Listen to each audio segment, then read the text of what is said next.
Voilà. Donc, voilà un petit update situation épidémiologique, vaccinale et le testing. Donc, situation épidémiologique, on voit que les chiffres continuent à diminuer un tout petit peu, donc à tout niveau en fait. Donc, on voit que le taux d'incidence a diminué. Donc, on était plus ou moins à 540 la semaine passée. Maintenant, on a 509. Ik ga gewoon iemand hier dempen, de micro dempen van, voilà. Donc, avec un tout petit peu moins de tests, donc on est passé des 8100 tests par jour en moyenne vers 7800 tests par jour, qui est toujours une moyenne qui est élevée, hein. Donc, on voit que le nombre de tests qui sont liés au retour voyage commence à diminuer un peu. Le reste reste quand même assez élevé. Mais la bonne nouvelle, c'est aussi que le taux de positivité a diminué aussi. Donc, on est aujourd'hui à 6%, qui est toujours un taux élevé, mais qui vient quand même d'un taux de plus que 7%, et la semaine passée, 6,6. Et donc, la valeur R qui alors a également diminué et qui est en dessous de 1 maintenant. Donc, ça veut dire qu'une personne infecte moins qu'une autre personne en ce moment-ci. Et on voit également donc que le nombre d'infections le plus élevé se trouve dans la catégorie d'âge entre 10 et 19 ans, ce qui se reflète également donc dans la plupart des foyers qu'on trouve maintenant malheureusement dans les écoles, donc avec plusieurs classes et même écoles qui sont fermées pour le moment. On voit également donc les hospitalisations ont également un peu diminué. Donc, il y a maintenant aujourd'hui 59 personnes en soins intensifs, où on vient quand même d'un montant de plus que 70 les semaines avant. Au niveau des décès, on est repassé à un décès en moyenne par jour pour le moment. Donc, je dirais une situation qui semble s'améliorer un peu, mais bon, on reste quand même encore à un niveau qui reste assez élevé. Donc, à voir maintenant avec également donc, les autres écoles et les universités qui ont repris la vie et les autres éléments, donc les effets de l'automne et de l'hiver, etc. Et qu'est-ce que ça va avoir comme effet sur les chiffres. Et de l'autre côté, évidemment, la protection qu'on voit quand même via la vaccination. Dus om eventjes samen te vatten, de epidemiologische situatie schijnt zich een beetje te verbeteren op dit moment. Dus we zien dus dat eigenlijk alle cijfers toch aan het dalen zijn, wat een goed teken is. Daarnaast blijven we natuurlijk wel op vrij hoge niveaus circuleren en is de nodige voorzichtigheid geboden om ook ervoor te zorgen dus dat we, zeker nu dat de hogescholen en universiteiten terug zijn opengegaan en dat eigenlijk de winter en dus de donkere dagen voor de deur staan, dat we toch moeten oppassen wat de impact daarvan gaat zijn op onze cijfers. Anderzijds zien we natuurlijk ook wel dus dat er toch een positieve impact is van de vaccinatie. Dus blijven uitkijken wat de volgende dagen en weken de verschillende cijfers gaan geven. Dus zoals je hier ziet, dus de incidentie is gezakt van ongeveer 540 vorige week naar 509 momenteel. Met ietsje minder testen, dus vorige week 8100 gemiddeld per dag, nu 7800, wat nog altijd zeer veel is, maar dus minder terugkomende reizigers. Een positiviteitsratio die ook wat gezakt is, die 2 weken geleden nog boven de 7% zat, vorige week op 6,6 en nu op 6%. Nog altijd hoog, maar toch aan het zakken is. En waarbij we dus zien dat ook dus de R-waarde naar 0,9 is gezakt. Dus dat betekent dus dat elke persoon minder dan 1 andere gaat infecteren, wat op zich wil zeggen dus dat het virus ietsje minder circuleert. Ja. We zien dus ook dat het aantal infecties vooral binnen de jongere leeftijdsgroepen zit, met de grootste dus bij de schoolgaande jeugd, wat zich ook reflecteert toch in een aantal klassen en ook een paar scholen die jammer genoeg hebben moeten sluiten. Waarbij we alleen maar kunnen zeggen dus aan de adolescenten en de leerkrachten om zich zeker te laten vaccineren. Dat is de enige way out om daar tegenaan te gaan. Verder zien we ook dus dat het aantal hospitalisaties wel wat gezakt is. We zitten nu op 59 personen die nog in intensieve zorgen liggen. En dus ten opzichte van meer dan 70 de afgelopen weken. En dus ook het aantal sterfgevallen dat nu terug op 1 per dag zit, dus wat eigenlijk ook terug gezakt is. Donc voilà, donc ça c'est un peu la situation épidémiologique. Et donc peut-être encore répéter également, donc tous nos hôpitaux continuent à nous dire que ce sont les personnes non vaccinées qui se trouvent en soins intensifs. Donc que c'est vraiment un message très clair. J'étais encore visiter l'hôpital de Chirec hier et donc le message était très clair du médecin responsable également pour dire voilà, il faut absolument qu'on passe le message que les gens doivent se faire vacciner pour éviter les formes graves de la maladie et se font vacciner et donc pour éviter qu'on arrive en soins intensifs. Dus als we dan kijken naar de testing, dus we zitten nog altijd met onze 8 testcentra. Wow. J'ai perdu la présentation.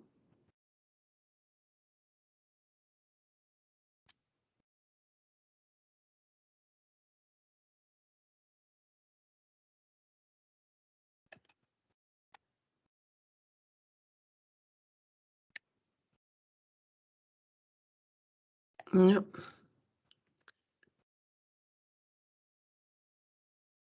Ok.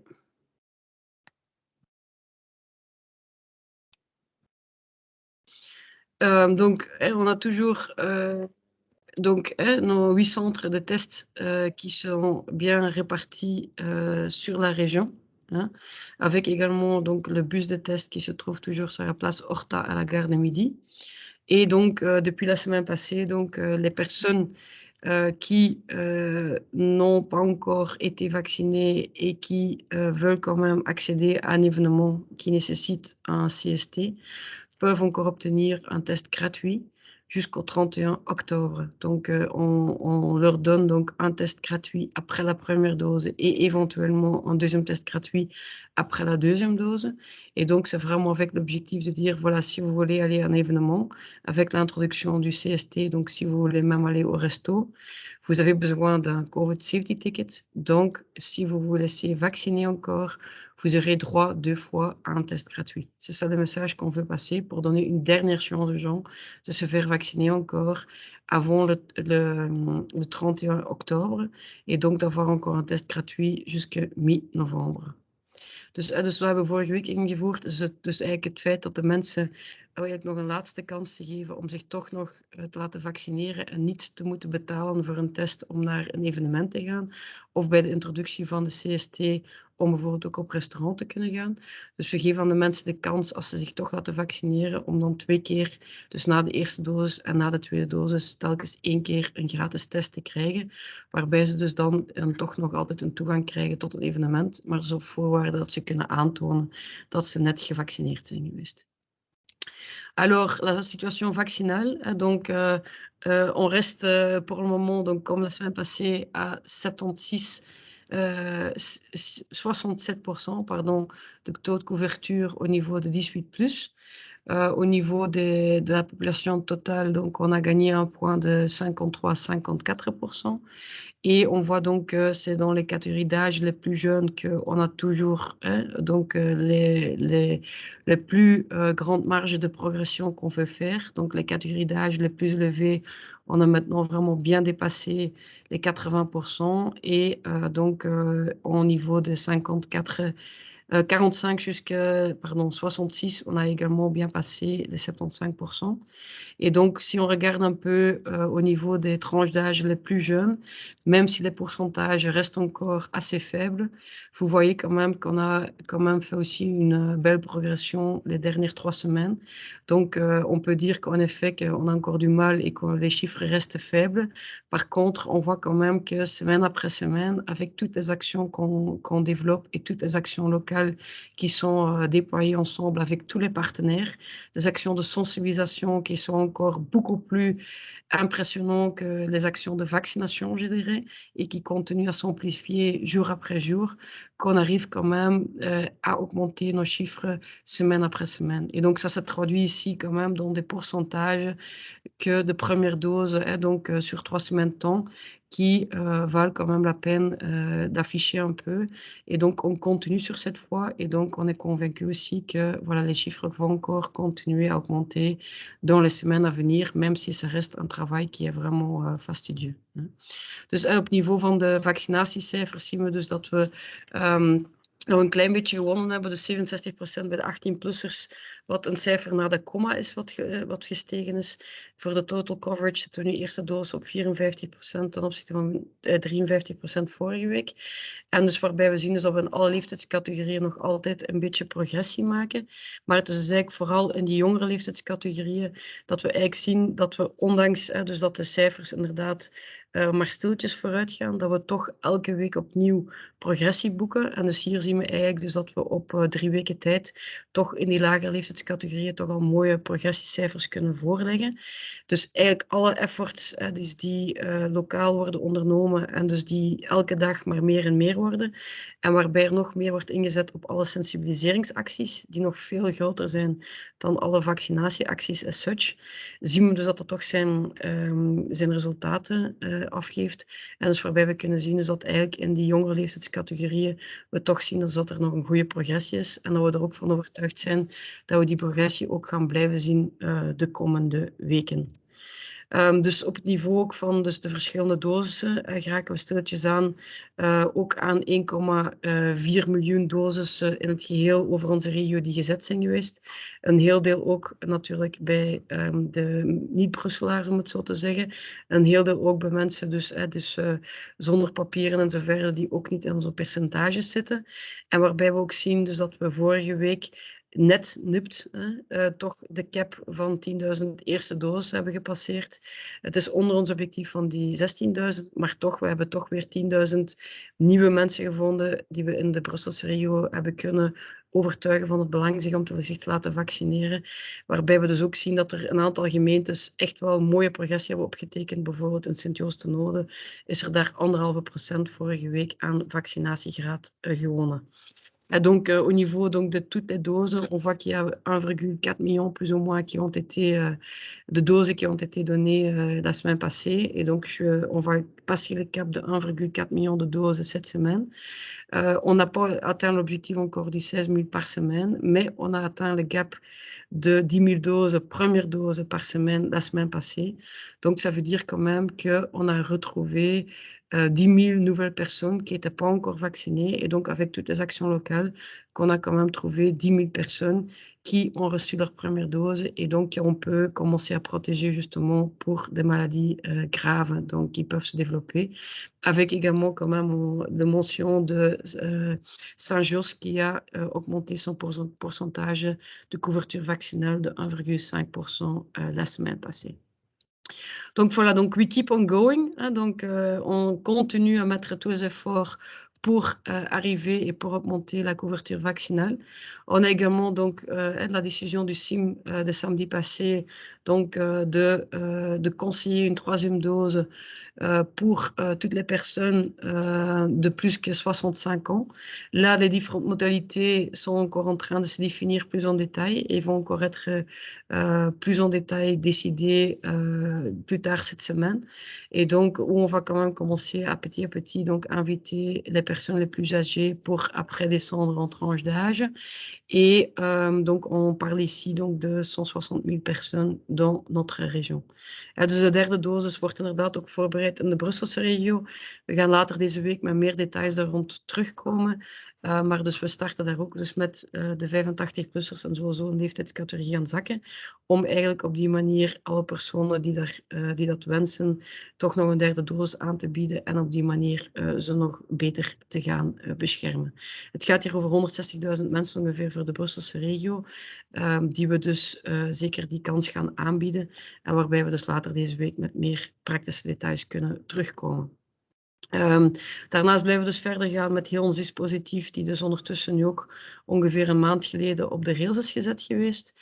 En waarbij we dus zien dus dat eigenlijk alle mogelijke vaccinatieplaatsen nog altijd mogelijk zijn.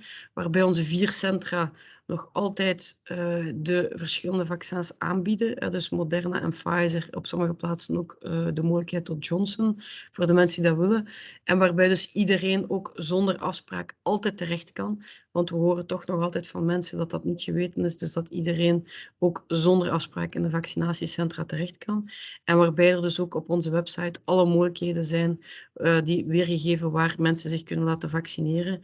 En waarbij we dus voor deze week, en u ziet dat de lijst alleen maar langer wordt, al deze verschillende plaatsen worden aangeboden om zich te laten vaccineren. Naast de vaccinatie dus in 3 Nederlandstalige, 3 Franstalige scholen en ook een aantal hogescholen en universiteiten.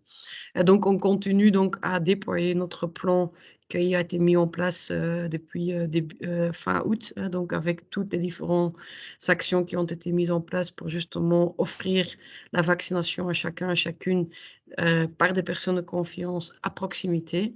Et donc, où on trouve toujours nos 4 centres de vaccination avec les vaccins de Moderna, Pacheco et Pfizer dans les 3 autres, et parfois aussi du Johnson pour les gens qui le souhaitent, et où tout le monde est le bienvenu, également sans rendez-vous, parce que c'est ça qu'on entend parfois encore, que les gens ne savent pas encore qu'on peut aussi s'y rendre sans rendez-vous, mais donc tout le monde y est bienvenu, avec ou sans rendez-vous. Et où on a également sur notre site internet donc tous les différents lieux qui sont indiqués ici à gauche, où les gens peuvent se rendre pour obtenir leur vaccin sans rendez-vous, et donc de plus en plus aussi partout des vaccins de Pfizer qui sont offerts. On voit ici également donc toutes les actions locales qui se déploient et la liste devient de plus en plus longue. Donc je pense que la semaine prochaine, on ne va pas pouvoir le mettre sur une page ou bien vous avez besoin vraiment de bonnes lunettes. Et donc on continue également avec la vaccination dans les écoles, côté néerlandophone et francophone, 3 écoles néerlandophones, 3 écoles francophones, plus d'actions de sensibilisation des 2 côtés et également donc les actions au niveau des autres écoles et universités qui se poursuivent. Et vous voyez ici donc quelques photos encore de toutes les actions locales qu'on est en train et qu'on continue à déployer. Nos bus sont vraiment devenus, je pense, une image qui est vraiment connue dans les différentes rues, les différents quartiers à Bruxelles et qui continue à circuler à côté donc des différentes antennes qu'on installe, par exemple ici à Koekelberg, on a commencé avec le bus et maintenant donc il y a une antenne qui a été installée au sein de la maison communale à Koekelberg et qui fonctionne très très bien. Dus hier zit je een aantal foto's ook van onze bussen en waar die overal vorige week ook gecirculeerd hebben. En waarbij dus echt die bussen echt wel een herkenbaar beeld zijn geworden in het straatbeeld in Brussel. Hier ook linksonder, dus aan Koekelberg, aan het gemeentehuis, waarbij dus eerst een bus is gezet geweest en waarbij sinds deze week ook de antenne is gestart die links hier in het gemeentehuis geopend is en dus die ook wel heel goed werkt voor de populatie van Koekelberg. Donc on a également commencé donc, vraiment avec l'ouverture donc, des points de vaccination dans les hôpitaux. C'est pas quelque chose qui est vraiment nouveau parce que les hôpitaux ont été également des partenaires depuis le début de la campagne de la vaccination, où justement ils ont commencé à vacciner leur personnel propre, mais par la suite où ils ont vraiment aussi administré beaucoup de doses pour toute leur patientèle qui étaient justement des personnes immunodéprimées, des personnes donc avec des dialyses, etc., etc. Et maintenant, donc, de plus en plus, il y a des antennes qui s'ouvrent pour tout public et où on pense que vraiment ça peut aussi avoir un bon succès, comme on se trouve également donc, dans un lieu de confiance parce qu'on est très proche donc, de tous les soins qu'on pourrait avoir besoin et également donc, où on peut encore être conseillé par des personnes de confiance, des médecins et autres, qui peuvent encore répondre aux dernières questions. Et donc, on ne peut que remercier tous nos partenaires hospitaliers qui nous accompagnent dans ces nouvelles initiatives. Dus we hebben nu ook, dus zoals u kan zien, in heel verschillende ziekenhuizen dus een heel aantal punten, vaccinatiepunten ook geopend. Waarbij dus echt de bedoeling is dus dat de mensen ook daar met of zonder afspraak zich kunnen laten vaccineren in een vaccinatiepunt in een ziekenhuis.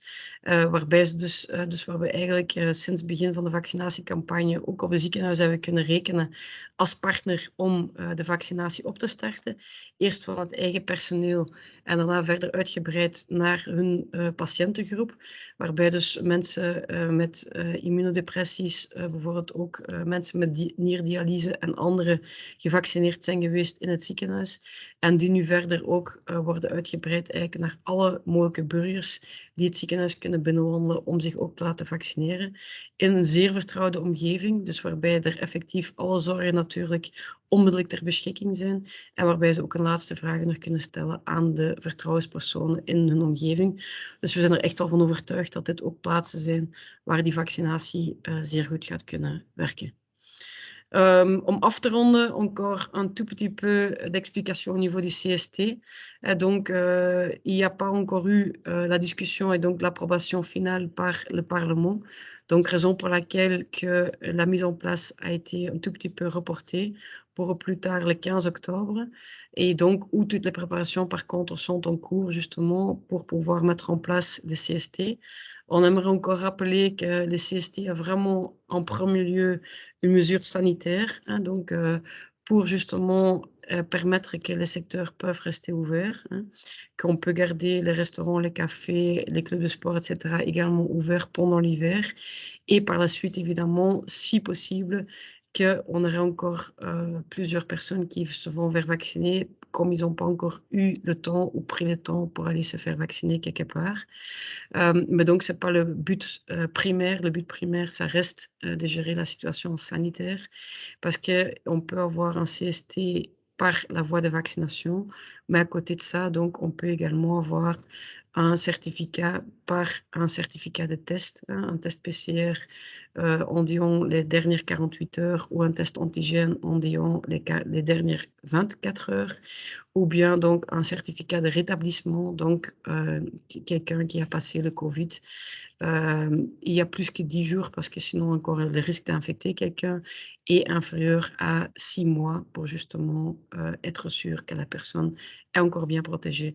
J'aimerais encore ajouter à ça donc les personnes qui étaient contaminées dans le passé, on leur recommande quand même très fortement de se faire vacciner également parce que une vraie protection se fait en se vaccinant, donc d'avoir 2 doses de vaccin ou une dose de Johnson Johnson pour être complètement protégé pour le futur. Dus nog eventjes terugkomen op de CST ook. Dus we hebben gisteren gehoord allemaal dus dat de invoering van de CST eventjes is uitgesteld tot de laatste 15 oktober, omdat de laatste parlementaire discussies daar rond nog moeten plaatsvinden. En dus ik wil ook nog eventjes benadrukken dus dat de CST vooral een sanitaire maatregel is om ervoor te zorgen dus dat de mensen in de verschillende sectoren hun restaurants, hun cafés en andere kunnen openhouden. En dus ook dat de mensen natuurlijk hun normale leven kunnen voortzetten in plaats van dat we terug naar situaties moeten gaan met lockdown. Een tweede boodschap die we wil meegeven is natuurlijk dat niet enkel de CST door vaccinatie kan bekomen worden, maar evenzeer door een test, dus een PCR-test die gedurende 48 uur geldig is, een antigeentest die gedurende 24 uur geldig is, of een certificaat van herstel. Wat betekent dus dat de persoon minimum 10 dagen geleden positief is getest geweest of minder dan 6 maanden. Bij die laatste groep wil ik nog opmerken dat het ook heel belangrijk is dat die mensen zich toch nog laten vaccineren om echt volledig beschermd te zijn. Een infectie doormaken geeft een zekere bescherming, maar geen heel langdurige bescherming. Dus vandaar ook echt wel de boodschap aan die mensen dat het zeer belangrijk is zich ook toch te laten vaccineren. Het zij 1 keer met het Johnson-vaccin, het zij 2 keer met de andere vaccins. Voilà, c'était tout pour aujourd'hui et je sais pas s'il y a encore des questions de quelqu'un.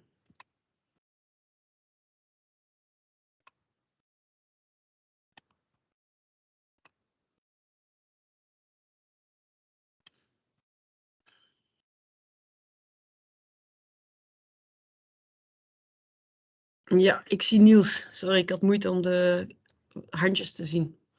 Geen probleem, goedemiddag. Je zei dat er helaas al enkele scholen zijn moeten sluiten en dergelijke.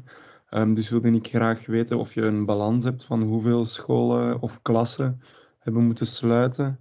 En na vorige week, toen je zei dat er geen vaccinatiepunten zouden zijn in Nederlandstalige scholen, vroeg ik mij af hoe het daar nu mee zat, deze week of komende week, zowel in Nederlandstalig als Franstalig onderwijs.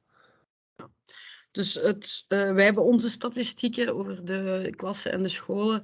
Dat zijn geen volledige en officiële statistieken, jammer genoeg. Dus daar moeten we terecht bij ONE en bij de CLB's. Dus ik kan jammer genoeg niet echte cijfers daarover geven. Wat we wel zien is dat de tendensen ongeveer dezelfde zijn als vorig jaar. En dat er dus toch wel redelijk wat klassen aan het sluiten zijn. En dus vandaar ook de herziening ook, dus van een aantal procedures, zeker voor de lagere scholen vorige week, ook door het IMC goedgekeurd. Maar dus echte statistieken kan ik daar niet voor geven.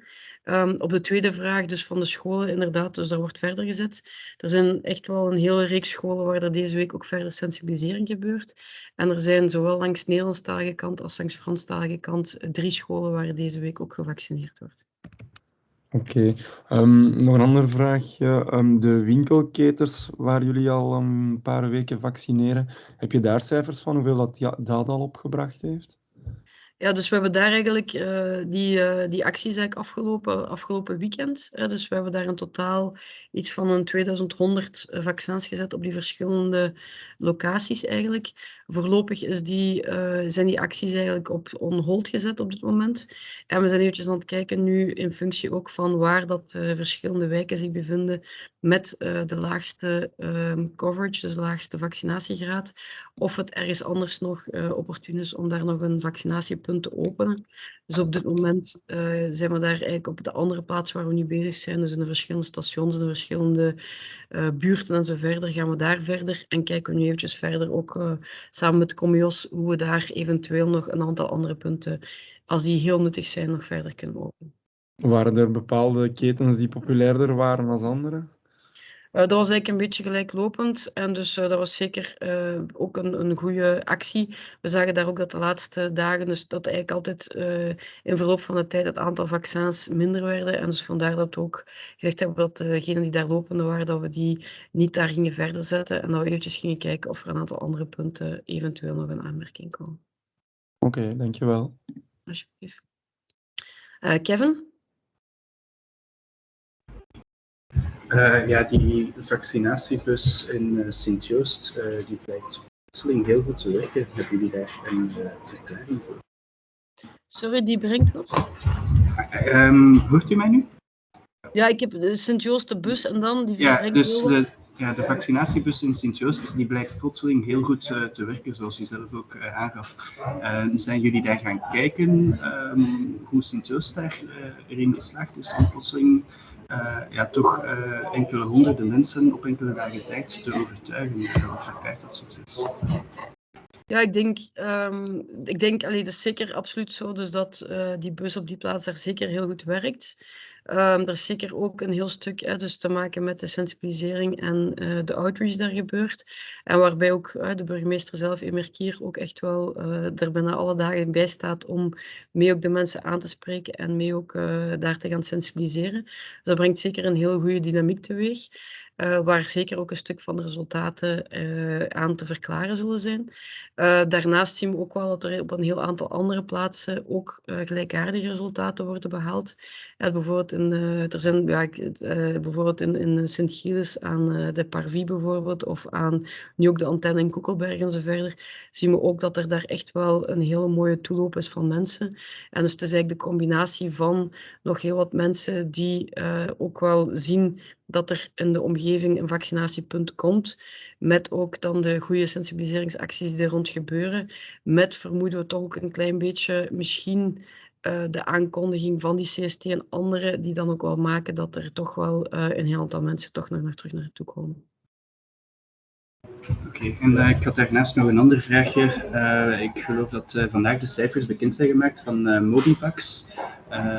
2000 vaccins de afgelopen maanden via Dokters van de Wereld en zo verder. Dus ze hadden geloof ik 5000 vaccins ter beschikking gekregen. Dus er zijn ook veel meer sans-papiers en daklozen natuurlijk in Brussel. Dus ik vroeg me af hoe die campagne verder moet. Ja, dus ik denk eventjes, die Mobivax is eigenlijk niet echt voor de papierlozen. Die worden ook op heel veel andere plaatsen gevaccineerd. Ook zelfs de daklozen en zo verder kunnen ook op heel veel andere plaatsen terecht. Dus wat je daar ziet is inderdaad dus de bussen die van, eigenlijk de bus moet ik zeggen, die door Artsen zonder Grenzen, SAMU Sociaal en Dokters van de Wereld is bemand geweest en dus inderdaad in al die verschillende plaatsen zijn gaan sensibiliseren en zijn gaan vaccineren. Daar opnieuw een werk van heel lange adem, dus heel veel nood aan heel goede uitleg en zo verder. Ook wat we heel sterk vaststellen zijn dat inderdaad bij die mensen, hoe moet je zeggen, een COVID-vaccinatie niet hun topprioriteit is. Die zijn met heel wat andere existentiële problemen bezig vooraleer dat ze aan vaccinatie gaan denken. Dus daar opnieuw voel je dat de sensibilisering daar en de uitleg rond het belang van vaccinatie en zo verder zeer belangrijk is. En dus eigenlijk zijn die 2000 vaccins die daar gegeven zijn er eigenlijk al een goed succes.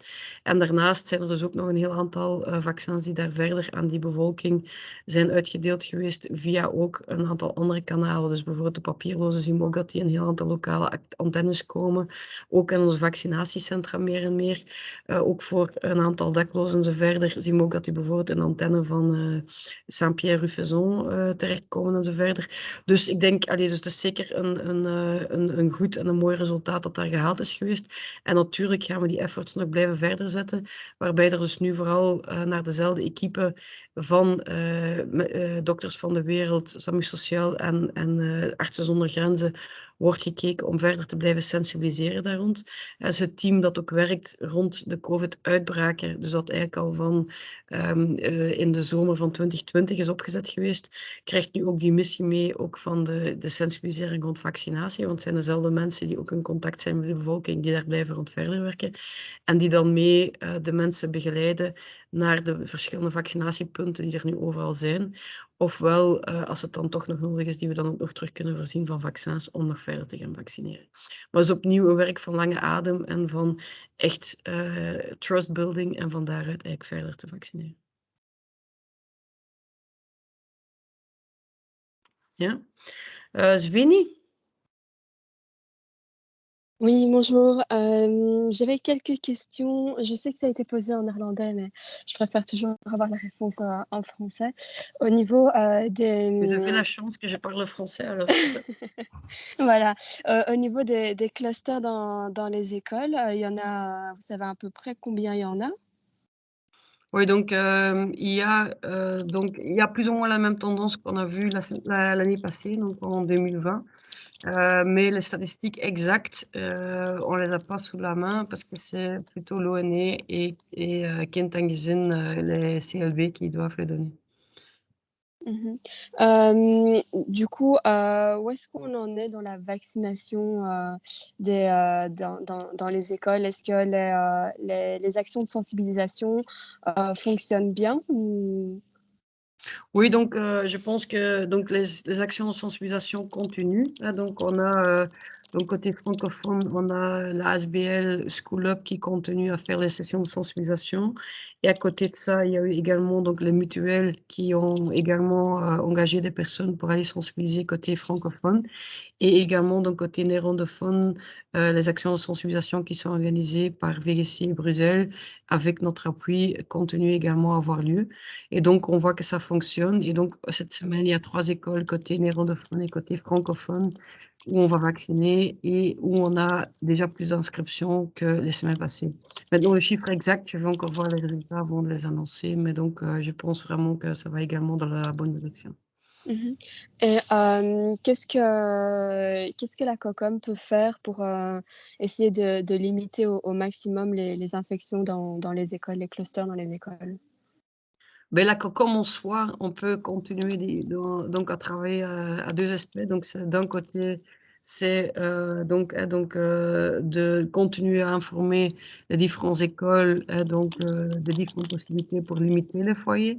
Donc il y a également la semaine passée que le ministre a approuvé donc aussi un budget pour avoir des bonnes comment on dit ça, instruments de ventilation dans les différentes écoles. Donc ça, c'est un point, je pense que ça reste très important de continuer à bien ventiler. et également donc de limiter les bulles qu'on crée, donc de ne pas avoir trop de mélange entre bulles tout le temps, même si on sait qu'également en dehors des écoles, qu'il y a quand même énormément de croisements des enfants, donc c'est quelque chose aussi qui a ses limites évidemment.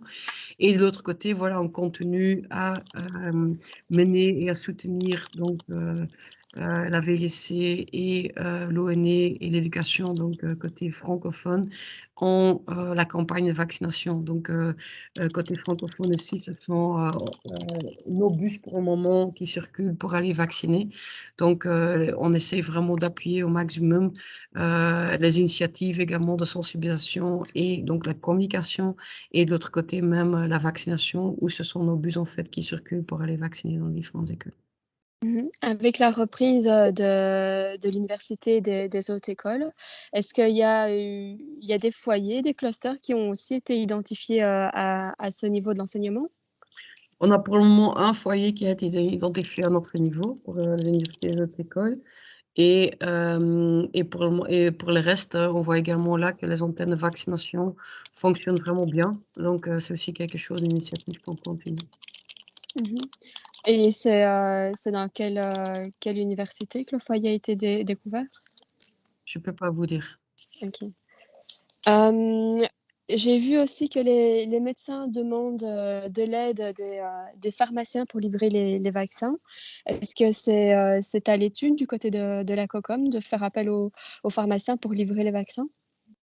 Ben, c'est des initiatives qui sont en cours, hein, donc on a commencé avec ça, c'est le fameux projet Pharma en Tour qu'on a expliqué la semaine passée, où justement c'est les pharmacies qui préparent les vaccins et que ce sont les infirmiers qui peuvent donner le vaccin dans la pharmacie. Et donc l'étape suivante qui va se mettre en place cette semaine, la semaine prochaine, c'est justement que ce sont les pharmacies alors qui livrent également les points de vaccination aux alentours. D'accord. Vous avez dit, pour l'instant, on n'atteint pas encore les 16 000 doses par, semaine, visées. Quand est-ce que vous pensez atteindre cet objectif? Honnêtement, je ne le sais pas, mais aussi longtemps que les chiffres épidémiologiques continuent à se stabiliser comme c'est le cas aujourd'hui et qu'on arrive quand même à vacciner encore 10 000 nouvelles personnes par semaine, je pense qu'on est vraiment dans les objectifs. Donc, on se vise vraiment de continuer dans la voie qu'on est en train de, ou allez, la voie qu'on a pris pour le moment. Et donc, je pense qu'on peut être vraiment positif avec les 10 000 personnes qu'on arrive à atteindre encore chaque semaine. Vous êtes, plus optimiste, qu'avant avec l'arrivée de l'automne et de l'hiver? Vu le taux de vaccination, Je pense qu'on reste vigilant comme on a toujours été. Donc voilà, il faut continuer tous les efforts qu'on met de la vaccination. Je pense aussi qu'on doit rester positif, que notre région et tous nos partenaires, il y a énormément d'acteurs qui sont impliqués, donnent tous les efforts et toute l'énergie pour y arriver. Donc je pense qu'on doit se rendre compte que c'est un processus qui est long, qui prend du temps, qui demande énormément d'investissement d'énergie et qu'on met tout en place pour y arriver. Et donc, et de l'autre côté, voilà que, qu'on doit quand même demander à chacun, à chacune de vraiment respecter les gestes barrières et les situations qui sont à risque. Et donc justement, pour soi-même, de se faire vacciner et ou si c'est vraiment pas possible ou pour une raison ou une autre, qu'on n'a pas encore compris, de se faire tester et pour être vigilant quand même encore dans des circonstances qui nécessitent. d'accord, merci beaucoup. Sophie Mignon?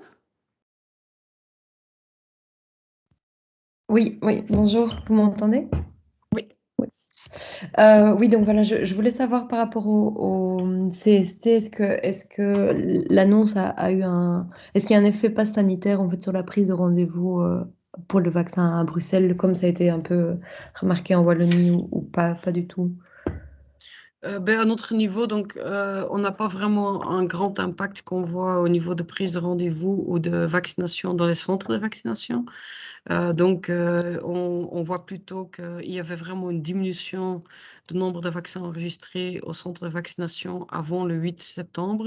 Depuis la première annonce, le 8 septembre, ça s'est un peu stabilisé, mais pas vraiment augmenté. Et depuis les dernières annonces, donc la semaine passée, etc., il n'y a pas eu d'augmentation encore. De l'autre côté, donc, on voit que le nombre de vaccinations continue à être autour de 10 000 nouvelles personnes qu'on arrive à vacciner. Est-ce qu'il y a un impact, oui ou non, de l'annonce? C'est très difficile à estimer. On voit que c'est surtout le nombre d'actions locales qui continuent à s'amplifier, qui font en sorte qu'on arrive à augmenter ou à garder notre chiffre plutôt stable. C'est ça. Et qu'est-ce que vous pensez vous-même du report de la mise en place du pass de 15 jours pour le 15 octobre? Ben, je pense que avec l'arrivée de l'automne et l'hiver, donc il y a quand même un peu plus de risques, etc., qu'on a tout intérêt justement de pouvoir le mettre en place et de cette fois-là qu'on peut garder justement tous les secteurs ouverts. Donc évidemment que j'aurais voulu, je pense, comme beaucoup de gens, que ça aurait pu être mis plus tôt, mais il faut aussi également respecter tous les processus démocratiques qui existent. Mmh. Et alors une dernière question, par rapport à la 3e dose pour les 65 plus, est-ce que ça va avoir un impact sur le pass sanitaire si par exemple une personne de plus de 65 ans décide de ne pas la faire? Est-ce qu'on a déjà déterminé un petit peu les conséquences que ça aurait? Pour le moment, donc si on va avoir une 3e dose, donc la validité du pass qui est déterminée maintenant à 1 an va juste être prolongée, hein, donc avec la dernière dose. Tout le reste reste à définir. OK. Merci. Voilà. Monsieur Grégory? Oui, bonjour Madame Neven. Vous m'entendez bien? Oui. Super. Je posais la question, je pense qu'elle a déjà été posée en néerlandais, mais voilà, on a remarqué notamment qu'au carrefour d'Oderghem, l'antenne de vaccination s'était arrêtée ces derniers jours. Du coup, est-ce que cela s'est fait justement au terme d'un bilan au niveau de la COCOM, où vous vous êtes rendu compte qu'il n'y avait plus forcément beaucoup de vaccins qui se faisaient là-bas? Et est-ce que d'autres commerces vont être amenés dans le futur à accueillir des antennes de vaccination? Oui. Donc, en effet, donc on a fait les actions qui étaient prévues avec ces différentes grandes hermès, etc. Il faut évidemment savoir que pour pouvoir avoir un point de vaccination, que ces grands commerces également doivent libérer de l'espace, hein. Donc, c'est quand même aussi un investissement de leur côté, un investissement important.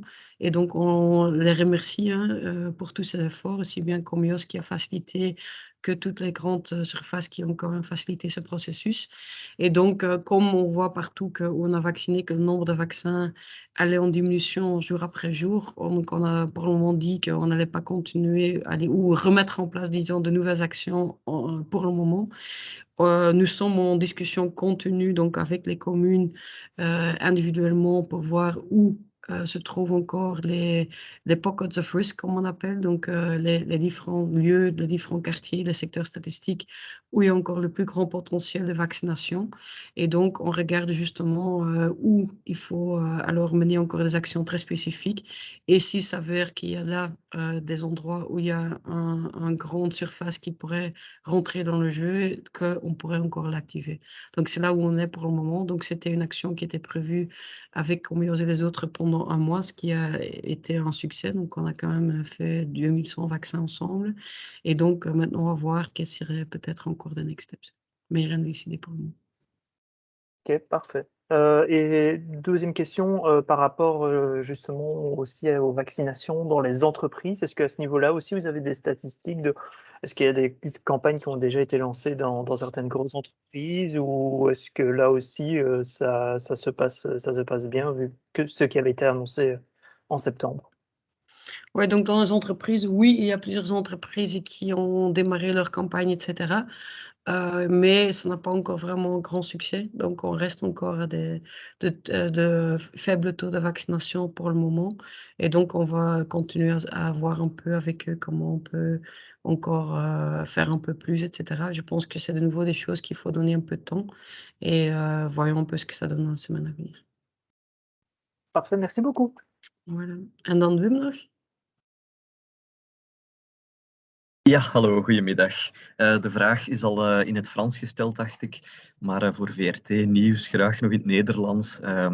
Die 10.000 eerste prikken die gezet zijn vorige week, jullie hadden aanvankelijk gehoopt op 16.000 nieuwe per week. Hoe tevreden zijn jullie met die cijfers? En denken jullie dat dat doel van die tegen eind oktober om die vaccinatiegraad van 65% nog, of dat nog haalbaar is? Ja. Ja, ik denk dat we inderdaad zien dat het zeker een heel complex gebeuren is om nieuwe mensen te vinden en dus om aan die 16.000 dozen per week te geraken. Dus waarschijnlijk zal het objectief tegen eind oktober van die 65% moeilijk haalbaar zijn. Anderzijds zien we wel, en ik denk dat dat zeer positief is, dat we dankzij alle efforts van alle mogelijke partners die met ons meewerken, en dus er zijn enorm veel actoren die daar echt elke dag opnieuw hun schouders onder zetten om mensen te sensibiliseren en daarna ook te vaccineren. Dus dat die efforts ook wel gelukkig hun resultaat laten zien. En dus dat we toch zien dat we elke week opnieuw een 10.000-tal nieuwe mensen vinden die zich toch willen laten vaccineren. Dus in dat opzicht kunnen we alleen maar dankbaar zijn. Dus dat er eigenlijk zoveel mensen achter al die verschillende campagnes staan. En dat we toch nog altijd elke week opnieuw, en zelfs vorige week ietsje meer, mensen kunnen vinden die ze bereid zijn om zich te laten vaccineren. Dus lokale acties gaan verder. Die geven goede resultaten. Dus we gaan gewoon met al die lokale acties verder. En op die manier gaan we ervoor zorgen dat we week na week ons vaccinatiepercentage blijven doen vooruitgaan. We zien ook dat we eigenlijk in de jonge categorieën, de jonge leeftijdscategorieën, dat we daar nog altijd mooie progressies maken. En ik ben er eigenlijk ook van overtuigd dat de volgende week ook het geval gaat zijn. Oké, heel erg bedankt. Dat was alles. Voilà, merci beaucoup à tout le monde et une très bonne journée encore. Goedemiddag allemaal, dag. Bonne journée. Merci beaucoup, au revoir.